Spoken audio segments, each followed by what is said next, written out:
Welcome to the Wicked Podcast, where we discuss the business books you don't have the time for. I'm Marcus Kirsch. And I'm Troy Norcross. And we are your co-hosts for the Wicked Podcast. We pick from the thousands of business books out there and test the author's ideas by comparing them to real-world challenges. With over 40 years of projects between us, we've got quite a bit to compare against. We give you the condensed takeaways, followed by our interview with the author. We know you want actions, not theories, and it is actions that we want to help shape, because that's what the Wicked Podcast is all about. Well, at least it's a really nice sunny day today, Marcus. Who are we talking to today? So today we talk to Geoff Colvin, who wrote a book called Talent is Overrated, and the core premise is that he's talking about deliberate practice, which is different to learning and the 10,000 hours rule, how we learn better and more efficiently, and not just put the hours in. I've heard this whole 10,000 hours to become an expert at things kind of bandied around as anecdotes here and there. I really had no idea that there was 40 years kind of research that they put together to make all of this true.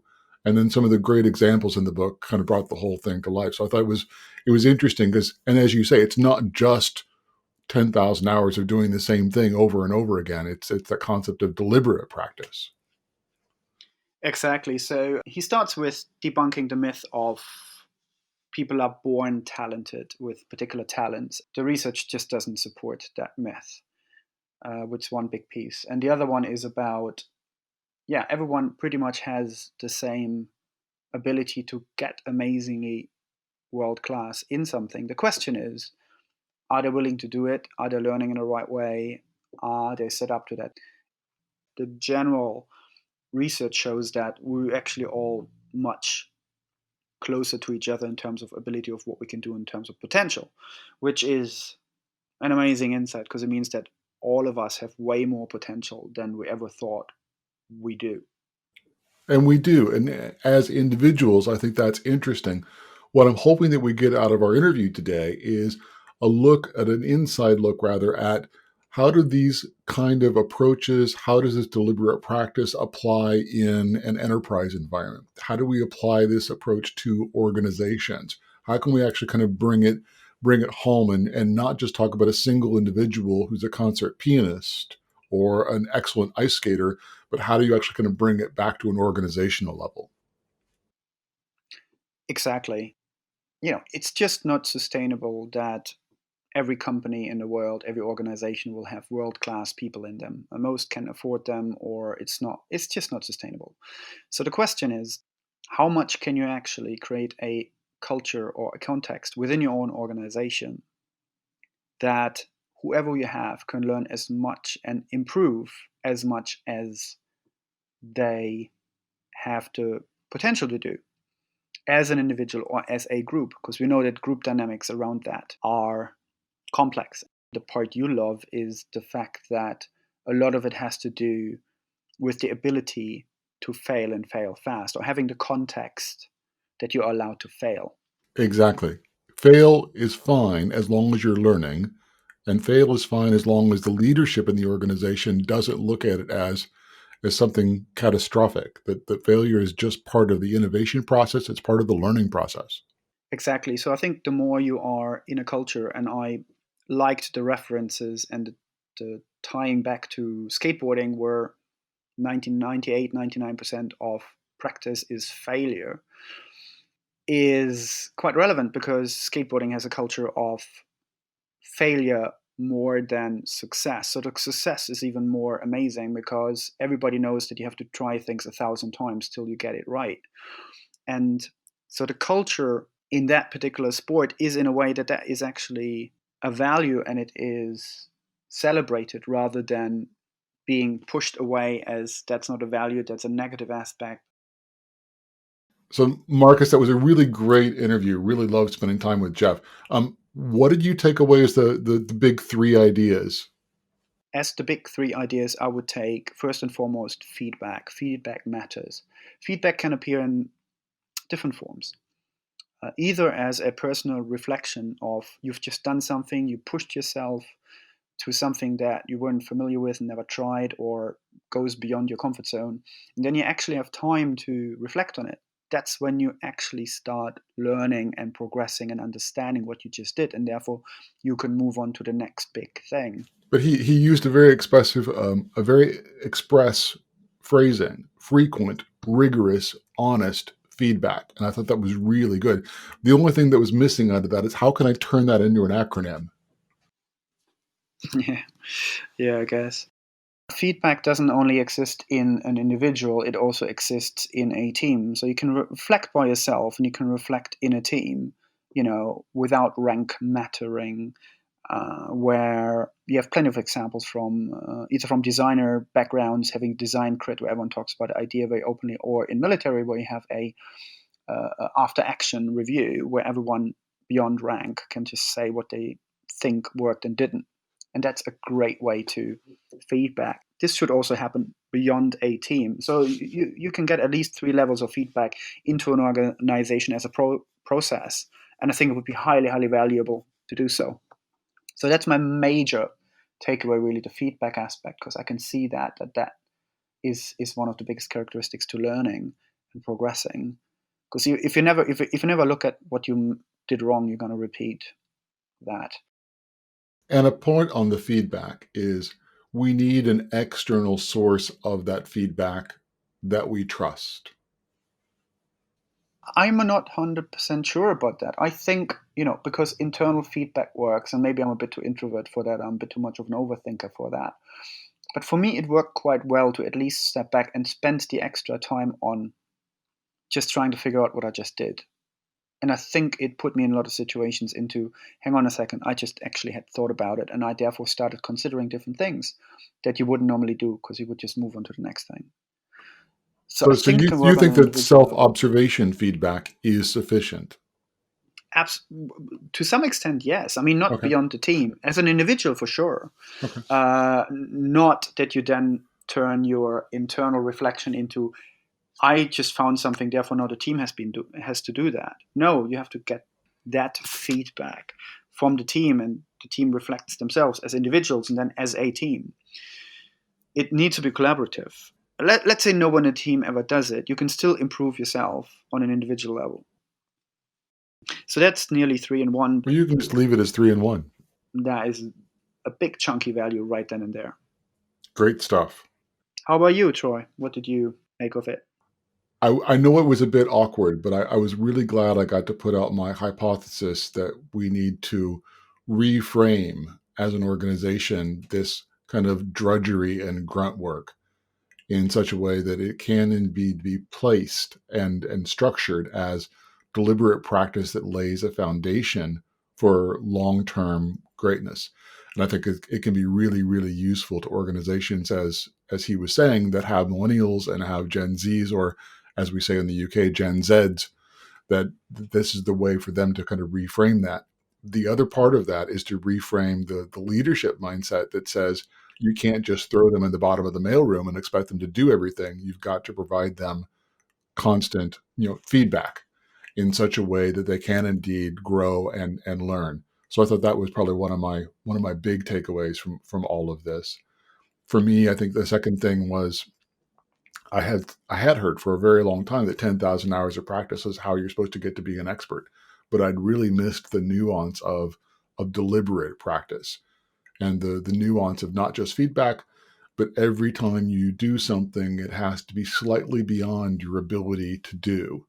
Not so far that you have no chance of doing it, and not so little that it's easy, but just slightly beyond your existing capabilities. And that, that's a real careful nuance of knowing exactly how far and how much to push yourself on each individual iteration.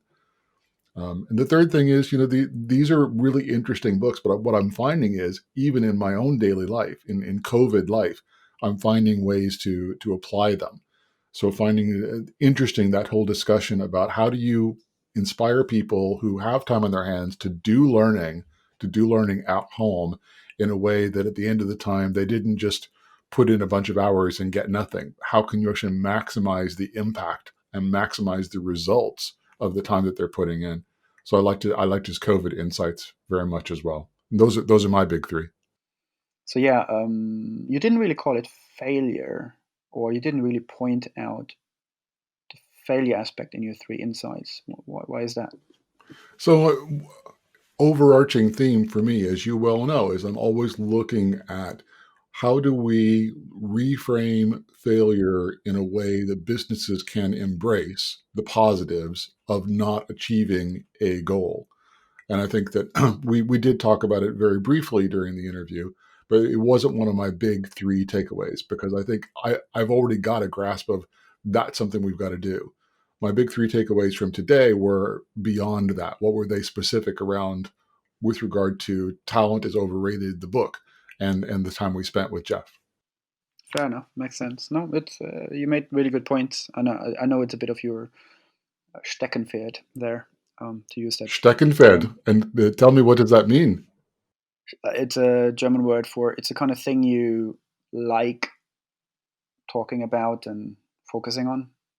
And It's you're like a right, very I do. specialized hobby in terms like the thing you always pick up on is if Troy talks about anything about on that in that area, it will be about that, which is good because I think it needs a lot of more explanation. I think the idea that culture and context needs to exist for this to happen. Otherwise, about 10 things will not happen, and you're going to lose tons of value as a company if you don't enable the culture of being allowed to fail. It's so essential, and it's in all the points you're making. It's an underlying piece to it. There's something around Geoff's book where if you don't allow failure, if failure is not a thing, then there's no learning. That's great. Always happy to have that. Super. So let's go to the interview, I take it. Yeah. All right. Hello, Geoff, and thank you for making time for us and discuss your book and probably a few other things. So, welcome, Geoff. Thank you, Marcus. Delighted to be with you. Let's jump into some of the questions we found around your book, and I think what's probably worth doing is to elaborate a little bit on the centerpiece that is in the story, which is about deliberate practice. It's a big part of the book. Can you elaborate a little bit, please, what deliberate practice is and how it is sort of different and similar to how we understand practice and learning in general? Yeah, Please. that, as you say, that is the central concept to this whole thing. And it's important to set the scene for this because what I'm going to talk about is the result of research that's been done over the past 40 or 50 years into the question of why some people are so extremely good at whatever it is they do, whereas most people are just not so good at those same things. And how do we explain this? And until this research of the past 40 or 45 years is concerned, there was a general assumption that those few people who are so incredibly good were born that way. Basically, that they were born with a rare 1 in a million natural gift. That certainly, if you ask people, why is so and so incredibly great at whatever it is they do, whether it's sports or music or anything else, they'll mostly tell you that. And even in the academic literature, in the scholarly literature on this, that was the sort of default explanation for why some people were so good, that they were just born that way. Hard to explain what it was, but they came into this world with a gift for doing that one particular thing extremely well. The trouble with that explanation was that it conflicted with our own observation of real life, which is, yeah, even though we all kind of thought it was a natural gift, we also have all noticed that the people who are extremely good seem to work extremely hard at getting really good. Uh, how could both of those things be true? And so the researchers started looking into that question.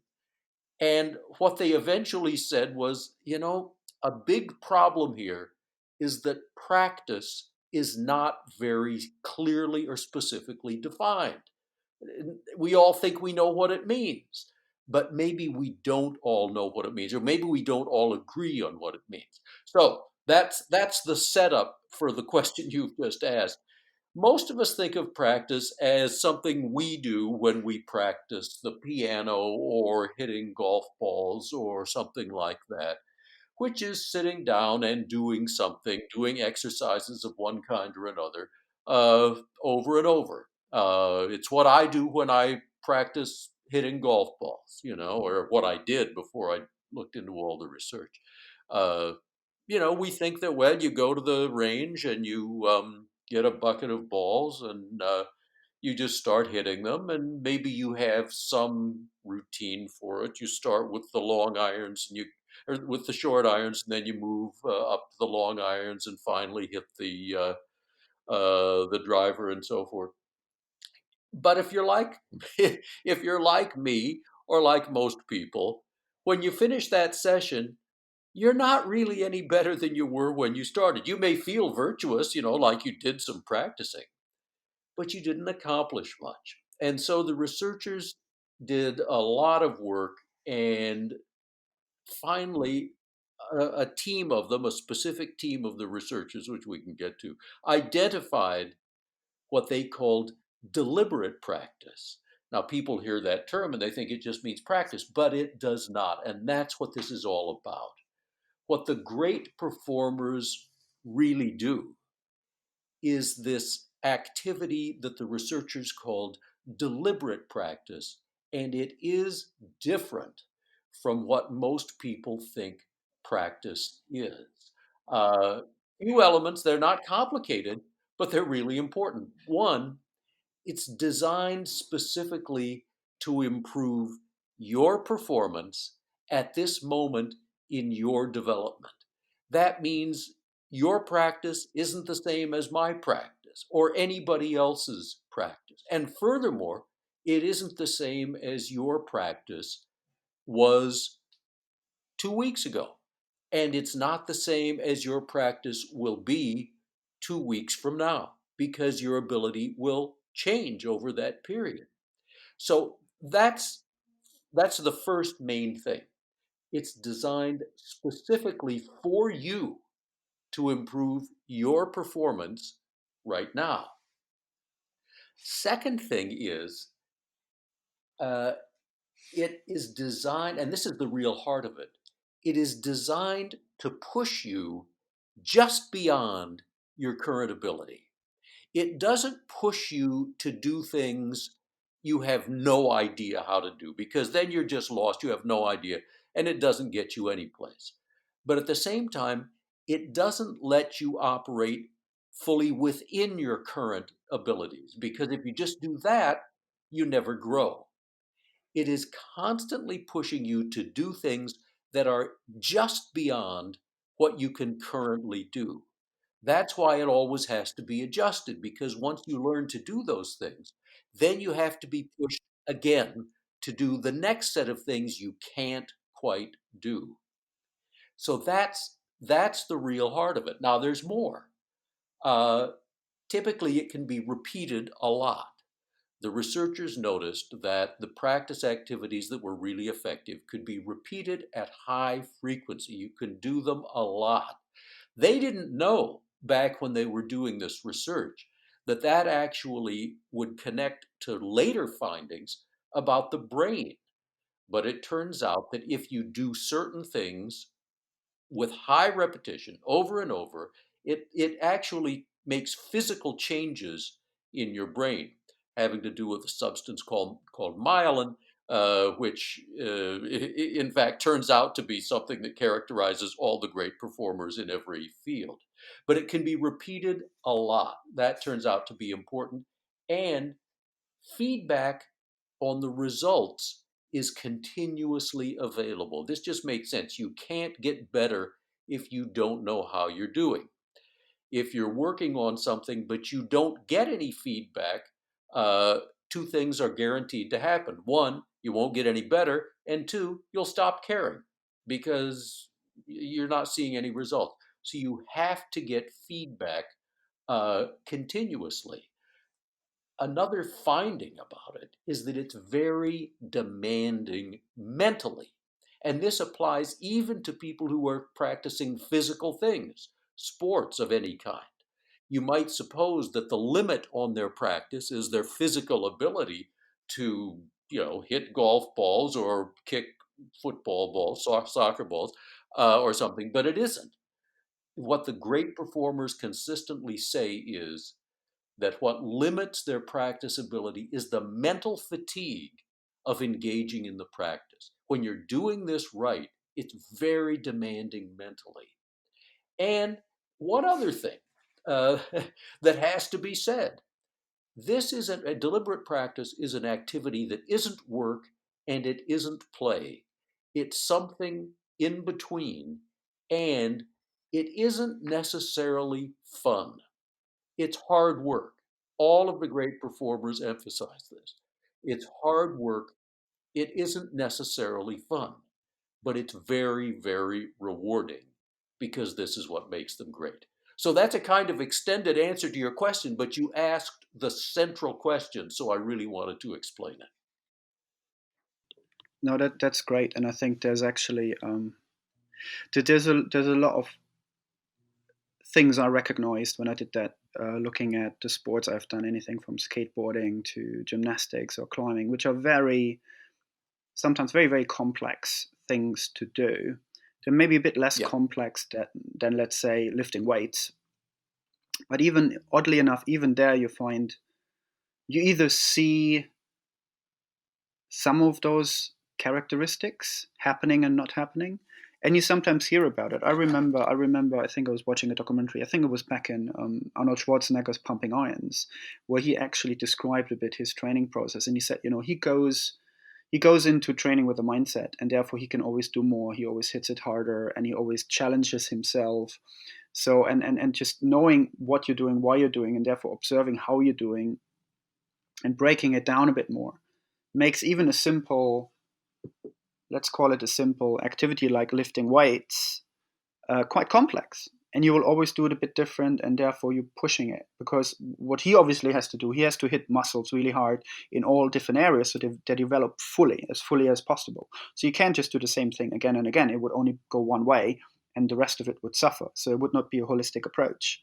That's even more true uh, in skateboarding, where you have a very complex movement and you have to really break it down. You have to step by step, and you have to push yourself.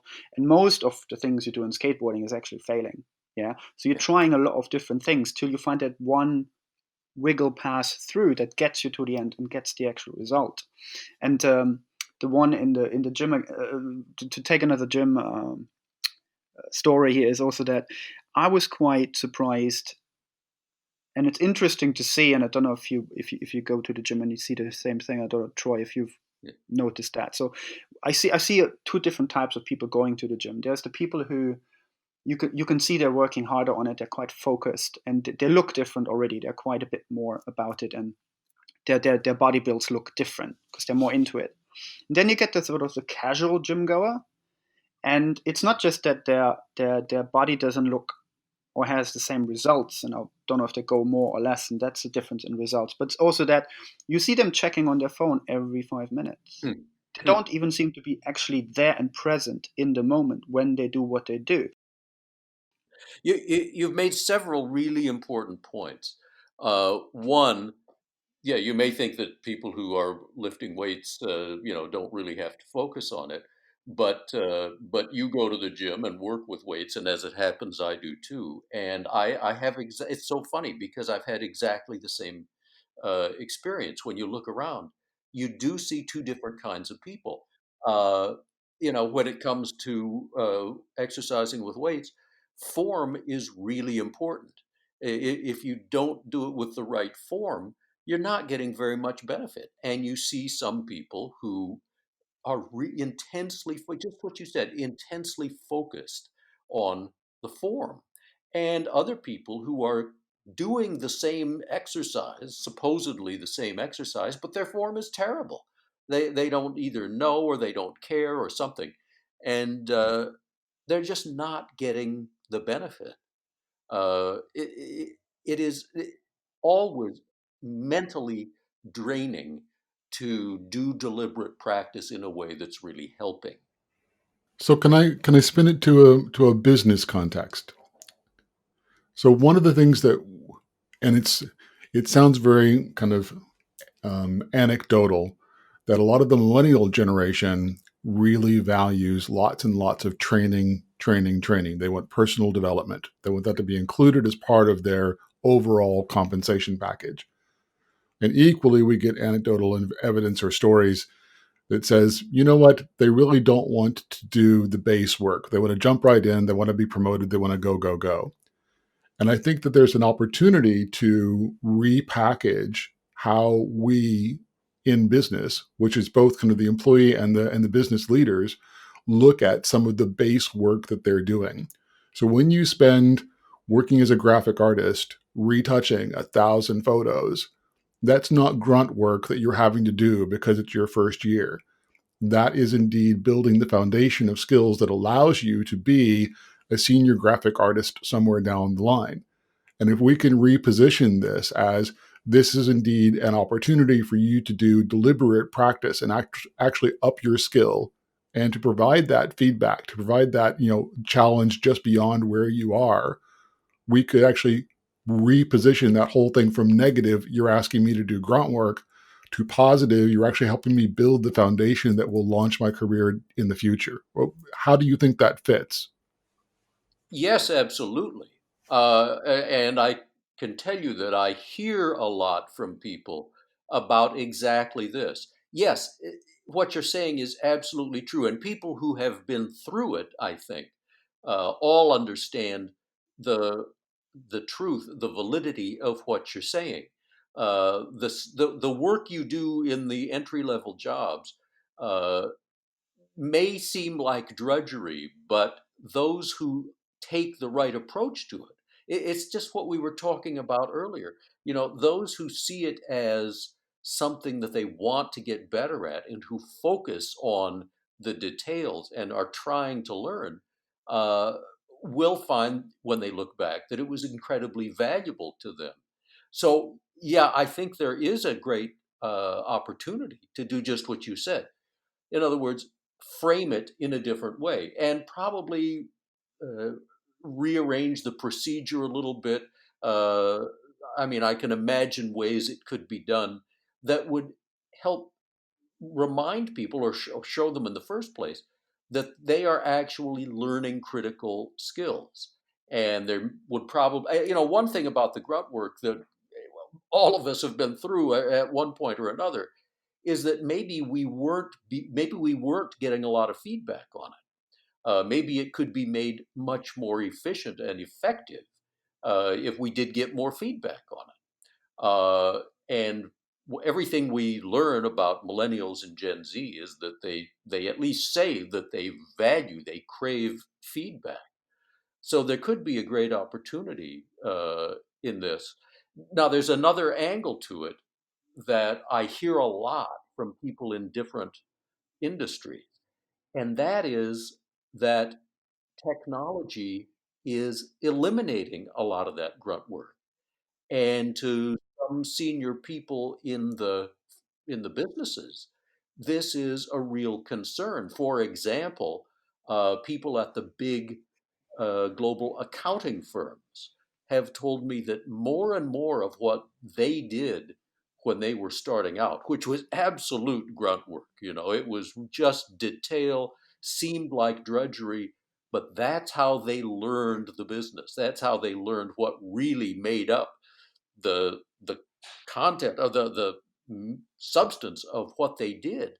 Well, technology now does more and more of that stuff and does it faster, cheaper, and better than human beings could do it. And their concern is, how are the young people we hire today going to learn the substance of this business, the nuts and bolts of what really makes it work, if they don't have to do that work And we don't want them to do that work because the technology does it better. And it's going to take innovative thinking to train them, to give them those skills, because the world is changing and it's going to be a big challenge. That's nearly a wider discussion, actually, to talk about, the kind of skills we want to keep and the kind of skills we want to learn, and identifying which skills are becoming commodities or have become commodities already, which are automated. It's a really great question. But again, just to maybe go yet again back on the feedback part, because the feedback part, regardless of the skills needed in the future, there's something very, very crucial here. And when I look at the military, for example, you have after action review, where you have a particular format of feedback where the rank doesn't matter and everyone can speak out what's good, what's bad, and then actions are defined based on that. I see the same in Agile. So we have transformation project. Agile is often a methodology to be used where you have stand-ups and sprint reviews where you do the same thing. You review what worked and what didn't, openly discuss it, and openly take actions on it. And it's been the same with my background as a designer. In design, you would do a design crit where a bunch of people look at what someone has done and then discuss it from various different angles and improve. So there's a lot of different areas and practices where these methodologies have been already acknowledged. So maybe my question is, how can we help organizations understand that value a bit better? And is there some issue with the current managerial hierarchy that often suppresses that? What are your thoughts on that? Yeah, it's a wonderful question because you have identified one of the big problems in, I would venture to say, most large organizations and maybe most small organizations too. And that is the absence of frequent, rigorous, honest feedback. As we've just been discussing, no one gets any better if they don't get good feedback. And we all know that the way it used to be done in a lot of organizations was you'd have an annual evaluation or an annual review. Well, that's nearly useless. I mean, finding out, being told that what you did, something you did 11 months previously, uh, could have been done better some other way is of very little use. Um, and there's a bigger, so I mean, that was a lousy practice, but there's an even bigger problem, and that is in many organizations, the culture is such that frequent, rigorous, honest feedback just isn't okay. It isn't done. And no one, frequently anyway, no one has the courage to violate the norms of the culture and to start giving frequent, rigorous, honest feedback when it just isn't done. And in fact, there are examples of people who come into an organization and decide to do that anyway. They're going to be honest and frequent, and everybody freaks out. They don't know what to make of this. And what's so important to remember is that often the reason people don't give frequent, rigorous, honest feedback, which obviously often means negative feedback, is that they think it's kinder, it's more humane not to do it. But the minute you say that out loud, you realize that, of course, it's the opposite of the truth. It's not kind or humane to tell people that they're doing a fine job when they're not. But Because, can I jump in? yeah, please do. Tell me, what is at risk? What is it that people are afraid of that prevents them from doing it? It's not, in my opinion, that it's not a humane thing to do, that it's not nice. They're afraid of something. They're afraid of blowback. They're afraid of breaking relationships. Most people are not doing something out of fear. They may put a pretty bow on it. They may call it, oh, it's not a very humane thing to do. But I think that there's something else. We are such a risk-averse business culture that people are always assessing, what's the risk if I do this? What's the risk if I do nothing? Yep. Uh, That sounds right on the money to me. And yeah, and people are afraid. It's certainly true that fear drives a huge proportion of all behavior. We know that that's a recipe for bad performance, and yet, I think for exactly the reasons you say, most people persist in sticking with the norms of the culture. It's also a recipe for mediocrity. Yes, guaranteed, guaranteed. I think I'm not afraid of having an opinion, and most people know that I'm not afraid of having an opinion. And I think a lot of it is down to the delivery. I think a Yeah, lot of it is down to the understanding the intent of frequent, honest, rigorous feedback. It's the honest part that scares people the most. for sure, for And sure. okay, I'm going to give it to you in an honest approach. I'm not trying to belittle you. I'm not trying to get promoted over you. I'm actually trying to give you some honest feedback. And the other part is to be equally open and vulnerable to accepting and receiving that same kind of feedback. Right, As long as it's a two-way street, it's easier. right. Yeah, from my experience, there is, and because I've done lots of workshops with people, and you essentially get a bunch of people in a room, let's say 20 to 30 people, and they will have a varied range of expertise in the subject matter. Some might have done a workshop before, even have basic skills on what you're trying to teach, and others have never heard of what you're bringing to the table. So when you have to manage a room like that, one of the main primary things to do is to set up a safe scenario, which is often why we take people out of their office into a room. Because if you're in a room where the normal rules don't apply, which means, and by the normal rules, I mean that you get that social dynamic where people cannot speak up, and you show very early on that you can speak out, it doesn't matter, there's no wrong here.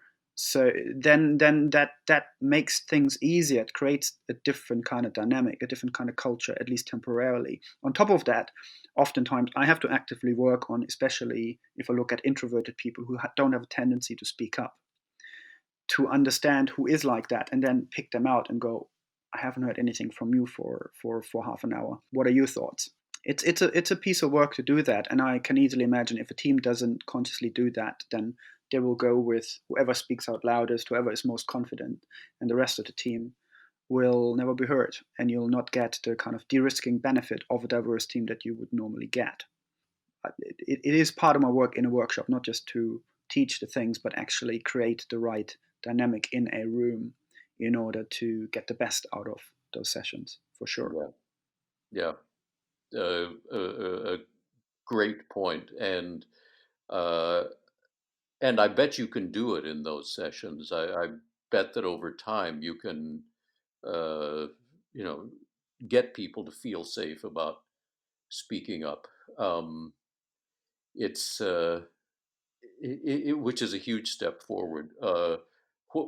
It's one of those things that in an organization, it if the CEO starts doing it, it will cascade uh, down through the organization. But actually, it's a great point also that a lot of it is in the delivery. It is an art. Giving feedback is an art, and exactly how it is said turns out to make a big difference. Of course, the point that we don't want to stray from is great performers demand the feedback. They value it. They go out of their way to seek it. And that is one of the big differentiators between them and the rest of the normal people in the world. And I don't think that we make enough of a point of the fact that this deliberate practice has to happen, that it isn't fun, that Right, feedback is critical. But on the other end of this, there are great rewards. right. There's great achievement possible. A very important point, and it goes back early in life. I mean, one of the it's funny because just what you said is almost exactly the answer that I got when I was talking with one of the researchers in this field. In fact, the preeminent researcher in this field, Anders Ericsson, who teaches at Florida State nowadays. But I was talking with him long ago and said, what's the research frontier when it comes to great performance? What is it that now needs to be understood better? And he said he thought the research frontier was parenting, because for people to get really good in an awful lot of fields, they have to start as children. And regardless of whether they can start as children or not, he said it's vital for parents to make their kids understand that the road to great performance is understood. We know how to do it.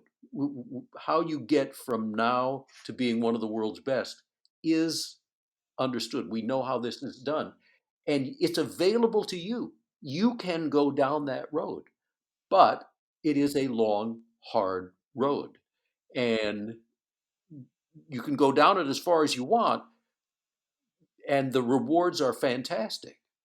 Uh, at the same time, you need to understand that it isn't fast and easy. And we actually live in a culture where most things that aren't fast and easy are presented as being fast and easy because it makes for better TV. But as long as, but giving that message to kids, he thought is critical and not well understood. Okay, so let me go on to a variation on that. Yes. You can give me the most expensive baby grand piano in the most expensive auditorium in the world. Mm. I know how to read music. I can play the notes. I know where all the keys are. And I still can't play music. I have no sense of rhythm and I am tone deaf. Right. And I don't believe any amount of deliberate practice is ever going to make me Chopin. Right. I do believe that there's a certain amount, this is my challenge to you, is there a certain amount of at least natural aptitude, whether it's sports or whether it's music or whether it's whatever, that will give parents an ability to pick a direction and say, okay, you've got the basics for this. If you want to be amazing at this, this is how you do it. If you want to be good enough that if you go swimming, you aren't going to drown, that's kind of where you need to go over there. Right. Here's the answer as the researchers can substantiate it right now. There are certainly and kind of obviously physical traits that people are born with, meaning their size, for example, or the size that they become. Um, and those can obviously have a huge effect on the activities that they would be good or bad at. And that just simply means that if you're 7 feet tall, you're never going to be an Olympic gymnast, no matter how much practice you do, Yes. because that just doesn't work. And if you're 5 feet tall, you're never going to be a professional volleyball player or a professional basketball player, because, again, it's just not going to work out. And there are some other things you could say. For example, the best pitchers in baseball have certain physical characteristics that are uh, often specific to them. And there are a few other examples like that. But those are physical things. Um, when it comes to natural ability, like saying I'm tone deaf, which a lot of people say, or I have no sense of rhythm, uh, most of the instructors in that field will, and the researchers in those fields will tell you that that's almost never true. In other words, that if a kid is trained from an early enough age, they will have just as good a sense of rhythm and just as good uh, a sense of notes um, as anyone has. And in fact, what most of us call perfect pitch, which the researchers call absolute pitch, which just means if I say to you, sing the note B flat right now, you can do it, uh, which we all have thought, I think, was an innate trait that you were born with it or not. No, that can be taught also, if it's taught in the right way from an early enough age. And so, Don't tell my mother that I actually could have learned to play the piano. She won't like that. well, I can. Okay, I won't tell her. I promise. But uh, that's not an uncommon story. The point is, the researchers are saying the boundaries, the limitations that we think we have. Well, they're not denying that those things exist entirely, but they're saying they are a lot less common and a lot less restrictive than most of us think they are. I think we've got a lot that we can do in the business community to kind of get past some of these preconceived notions, Yeah, like the ones that I'm carrying around with me that I just illustrated. yeah, I think we're going to go to the last question. I'm going to pass over to Marcus. yes. Yes, so I'd like to jump into two adjacent areas that I think are very topical, of course. So, first of all, as you say, Geoff, talent is overrated. It seems that humans are underrated too, which is a newer one of your books. Learning quickly and efficiently is a value that is gold dust for a lot of organizations and people moving into a very new kind of world very quickly. So, can you tell us a little bit about the relevancy to both books onto our world today, please? Yeah, you bet. Yeah, the book Humans Are Underrated is all about the value of deep skills of human interaction. How we interact with one another in any way, in person or through an online meeting or any other way. And the basic argument of that book is that those skills, the skills of deep human interaction, will become more economically valuable as technology advances. We see more and more examples of it, more and more evidence of it every day because the technology is taking over more and more of the skills that don't require deep human interaction. All kinds of old fashioned drudgery is being done not just faster and cheaper than humans could do it, but it's being done faster, cheaper, and better.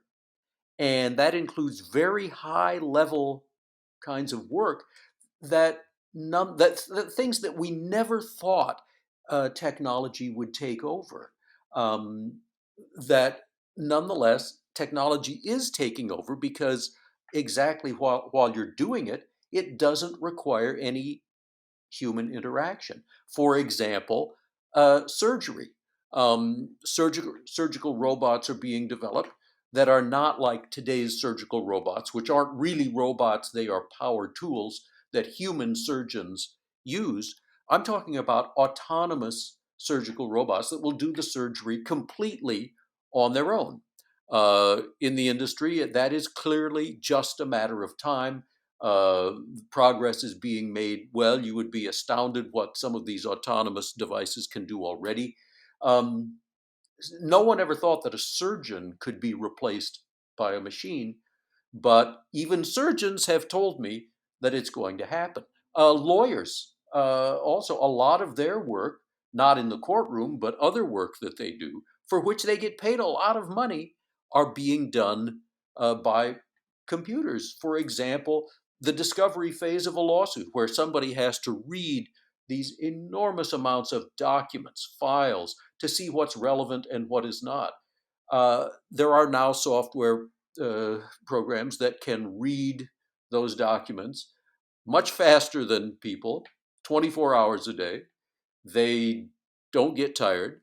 They can read and understand those things, sort them for relevance at least as well as human lawyers do, and they can do something human lawyers can't do, which is in 100,000 pages of documents, they can spot patterns that no human would ever see.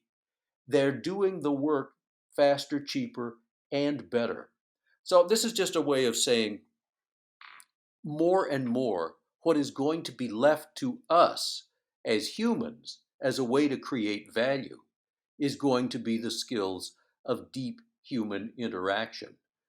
I'll stop there for the moment, but you mentioned the world we are now in and have only recently entered this world of lockdowns and social distancing and stay at home orders. Uh, and that gets to a separate angle, which we can talk about in a second, but I want to just stop talking for a minute. Yeah, I think that sounds really, it's really great and interesting. So my thoughts tend to be, usually I go to the idea of wicked problems, which are, Hmm. more complex. Right, Complex is the wrong right, characteristic, of basically moving targets as a problem, something that you're trying to solve. While you're solving it, it evolves. Building a right. plane, building a bridge is no such thing. It will always be a plane and a bridge. It's a known problem space. Whereas if you look at healthcare, you look at crime, these kind of things, they tend to be moving targets. Right. So do you think it's therefore a benefit that some of these aspects are heavily automated, so that we have actually more time for the trickier projects, and therefore upskilling ourselves and focusing more on skills that are way above what we normally would have had to learn first? Can we skip straight into the more complex stuff, and does that actually help us maybe use our brains more to the actual capacity? Yeah. And before you answer, Yes. I've got a degree in computer science, Right. and I started off learning binary arithmetic, and Right. then I built machine code, and then I was finally taught Fortran 77. I'm really showing my age, um, and and everything was indeed a layer. And my ability to program and understand next generation languages and beyond is only as good as it is because I started with the foundation. So even though we may have more brain capacity to solve the bigger problems, I think it comes back to, do you have the foundations upon which to rely when you're solving the problems that are 30,000 feet up? Yeah. Yeah. That is true mastery because you understand how things got to be the way they are. And if you don't understand that, then figuring out the change that will work can be really difficult. And so I think you're right on the money that having a deep understanding of how those problems came to be uh, is a big value. And in fact, I mean, we hear stories, we hear anecdotal evidence all the time, and I bet you hear a lot more than I do about people who do have mastery of some of the old technology having to be found and brought in because companies run into problems that no one present at the company has any idea how to figure out. Is this something you've heard of? I know of a 78-year-old engineer who still gets put on airplanes and flown around to fix coal fired power plants because he's the only one left that understands why they were built the way they were built. And that is, well, it's a big opportunity for some people, obviously. And the larger point is um, there's an awful lot of knowledge that is valuable that isn't uh, written any place. It isn't recorded any place. Um, Arguably, there will be less of such forgotten knowledge as the world becomes more digital and everything is recorded and searchable more and more. But at least for now, this is a big phenomenon, and it is really important. So let's talk about COVID. And we were talking a Yeah, bit before we started the recording. You've got people that are spending, not all people, but a lot of people who are spending a lot of time. They've got time on their hands. How can they best take advantage of this, and what are the challenges they might come up against in learning something new? yeah. Uh, it is true. There are plenty of people now, not all, it's a subset, but there are people who've got a lot of time on their hands. They can, for at least a while, can afford to take some leisure time and do some things that they never had the time to do before. And so we see a lot of people deciding they're going to learn a language or learn a skill of one kind or another. Um, and based on all of the principles of deliberate practice. How we go about that is, in a sense, pretty simple. At least it's pretty simple in concept. When one has identified the skill that one wants to learn, what you need is, in almost all cases, some kind of mentor, coach, teacher. And the reason you need that is what we said earlier. This is a question of uh, practice activities being defined, being designed just for you with the abilities you currently have at the current stage of your development. And for most of us, it takes somebody else, it takes an outside observer to figure, who is a master of the skill we're trying to learn. It takes an outside observer to figure out what we can do. We tend to be poor observers, honest observers of ourselves. I think we all know that. And so we need someone else to look at us who can figure out what stage we're at, what therefore is the appropriate practice activity for us, and then to give us that all important feedback that we were talking about before. So, in a way, the most important thing, well, not just in a way, the most important thing for starters is to find some kind of teacher or mentor or coach. In some cases, you can at least start without a human being because you can take little tests of one kind or another depending on the activity and gauge where you stand and then start to make progress on your own. Another key, as we said, is constantly being pushed just beyond where you are now. Constantly pushed to do things you can't quite do. And that's not really fun. Early in the session here, Marcus made a point in passing that is so important. He said most of skateboarding is failing.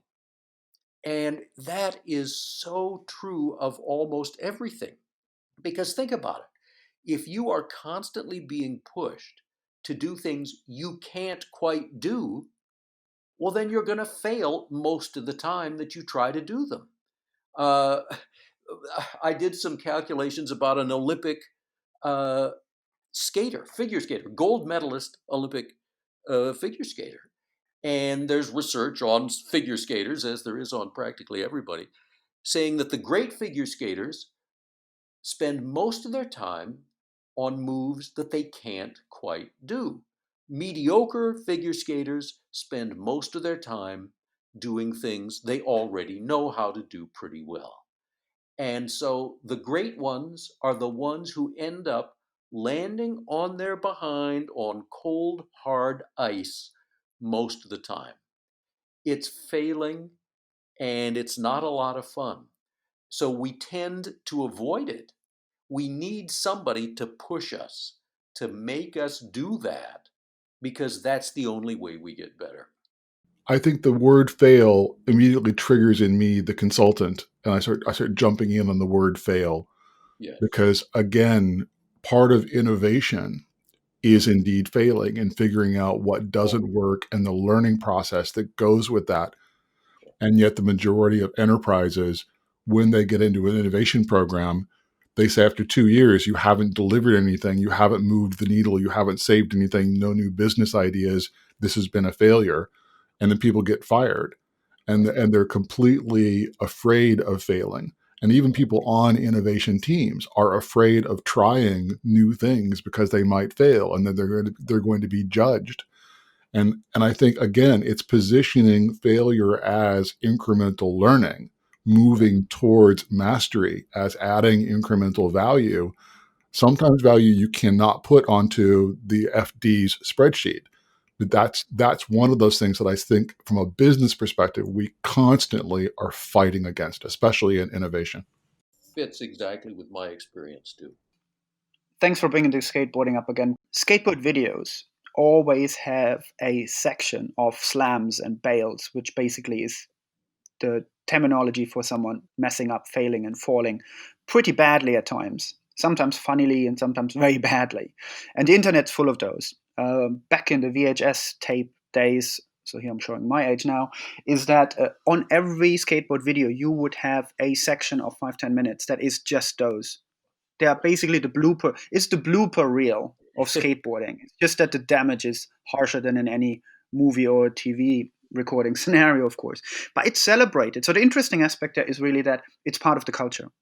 Messing up, borderline hurting yourself is part of the culture. You will have lost some skin. You will have fallen, knocked your head, maybe knocked a tooth out. It's one of the first things you actually learn when you skateboard. You learn how to fall. It's the same in judo, where before you actually learn any moves, you learn how to fall. You learn how to fail, how to do that, because it's very important and part of it, because it will always happen to some extent. And in skateboarding, obviously, yes, you do 100 tries, and maybe 1 or 2 might succeed. The other 98 are slams, and you will fail. And it's celebrated. The culture celebrates it. It's so much part of that culture that the content of someone being filmed failing is a value to the rest of the community. So that's really interesting. Again, where the skateboarding thing comes in, I might surely pull that out for another workshop. Now, to go to the very last question that I'm just going to add on here out of, yet again, personal curiosity, and because I've been looking a lot in terms of skills and learning into the difference between specialists and polymath. Specialists, which are very vertical, knowing one thing really, really well. And then you have polymaths, which have, by definition, around about at least 3 different skills that all sit around the top 25% or something like that. And the cross pollination of those skill sets actually create unique opportunities for people like that. I'm a person like that. I know a lot about a lot of different things, and I'm not a highly specialized specialist. So my value is different. So question to you is, do you see, as much as a lot of people are still trying to be world class at something, the value in learning a skill to a certain level quicker, but having multiple ones in comparison to specialists spending a lot of energy of driving one skill and one skill only to the highest possible level? What are your thoughts on that? Yeah, it's a very important point because this is a decision we all have to make. We all are good at certain skills and just good enough to uh, be useful to us, and that's it. So I just mean in our lives. So, for example, pretty much every adult has learned how to drive, and we're not expert race car drivers, but we can drive without even thinking about it. We got good enough, and then we didn't advance any further, and that was fine. It didn't make any sense for us to advance even further. For that matter, a lot of sports that most people do, we're just good enough. We're not the world's greatest golfer or anything else like that, but we're good enough to go have fun with it, and that's fine. That's all we need to do.